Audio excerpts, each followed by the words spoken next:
سورہ حج کی 36 نمبر آیت میں اللہ تعالیٰ نے فرمایا فَقُلُوا مِنْهَا وَأَطْعِمُوا الْقَانِعَ وَالْمُعْتَرَّ، ان سے کچھ کھاؤ اور قناعت کرنے والوں کو کھلاؤ اور مانگنے والوں کو بھی۔ اس آیت کی تفسیر یہ ہے، قربانی کے گوشت کے 3 حصے کیے جا سکتے ہیں، لیکن یہ ضروری نہیں کہ تینوں حصے برابر برابر ہوں۔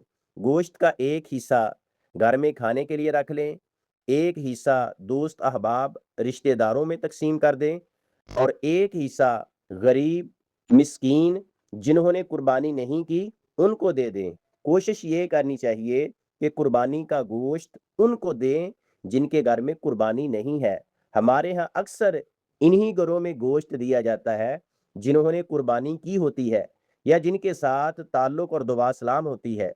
ایک دوسرے کے گھر میں ہی گوشت کا تبادلہ ہوتا رہتا ہے، تو ایسے لوگوں کی طرف توجہ دیں، ایسے لوگوں کو گوشت دیں جو غربت اور مسکینی کی وجہ سے، مالی کمزوری کی وجہ سے قربانی نہیں کر سکے۔